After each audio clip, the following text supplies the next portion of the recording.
সম্মানিত দর্শক, মগরাহাটের হোমিওপ্যাথি চিকিৎসক ডাক্তার আনোয়ারুল হকের আজকের ঝিকের গল্প আন্তর্জাতিক সম্পর্ক। সন্ধ্যার নরম আলোতে বসার ঘরে সবাই জড়ো হয়েছে।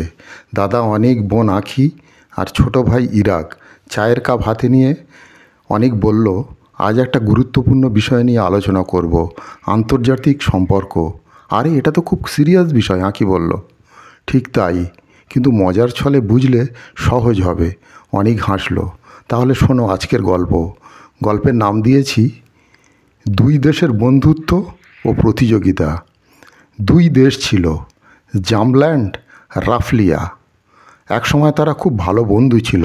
তারা একে অপরের সঙ্গে বাণিজ্য করত, সংস্কৃতি উৎসব করত, এমনকি একে অপরের বিপদে পাশে দাঁড়াতো। কিন্তু কিছুদিন পর সমস্যা শুরু হলো। জামল্যান্ডের অর্থনীতি শক্তিশালী হয়ে উঠছিল, আর রাফলিয়া সেটা ভালোভাবে নেয়নি। তারা ভাবলো, জামল্যান্ড যদি বেশি শক্তিশালী হয়ে যায় তাহলে আমাদের অবস্থান দুর্বল হয়ে যাবে। তখন রাফলিয়া তাদের প্রতিদ্বন্দ্বী দেশ মিরকোয়াভিয়ার সঙ্গে বন্ধুত্ব শুরু করলো, যাতে জামল্যান্ডের প্রভাব কমানো যায়। এদিকে জামল্যান্ড নতুন বাণিজ্য চুক্তি করতে শুরু করলো, যাতে রাফলিয়ার উপর নির্ভরশীল হতে না হয়। ধীরে ধীরে দুই দেশের মধ্যে রাজনৈতিক টানাপোড়েন শুরু হলো। একে অপরের বিরুদ্ধে আন্তর্জাতিক ফোরামে অভিযোগ তুলল। কিন্তু দুই দেশের সাধারণ মানুষ যুদ্ধ চায়নি, তারা চেয়েছিল বন্ধুত্ব থাকুক।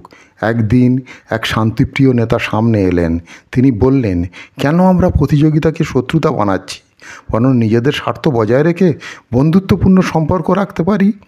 আর এই নেতৃত্বেই দুই দেশ কূটনৈতিক আলোচনা করলো, কিন্তু বাণিজ্য চুক্তি পুনর্বিবেচনা করলো এবং সংস্কৃতি বিনিময় বাড়ালো। ফলে শত্রুতা কমে গিয়ে সম্পর্ক আরও উন্নত হলো। গল্প শেষ করে অনেক বলল, এটাই আন্তর্জাতিক সম্পর্কের বাস্তবতা। বন্ধুত্ব, প্রতিযোগিতা, কূটনীতি সব কিছু মিলিয়ে দেশের সম্পর্ক গড়ে ওঠে। আঁখি মাথা নাড়ল। মানে প্রতিযোগিতা থাকবেই, কিন্তু সেটা যেন শত্রুতায় রূপ না নেয়। সঠিক বলেছ। আন্তর্জাতিক সম্পর্ক মানে শুধু যুদ্ধ বা চুক্তি নয়, এটা হলো আলোচনার মাধ্যমে ভারসাম্য বজায় রাখা। অনেক ব্যাখ্যা করে বলল। ইরাক হেসে বলল, তাহলে আমাদেরও বন্ধুত্ব রাখতে হবে, প্রতিযোগিতা করলে শত্রুতা করব না। সবাই হাসলো, আর সেই সন্ধ্যা শিক্ষণীয় আলোচনার এক সুন্দর পরিণতিতে রূপ নিল।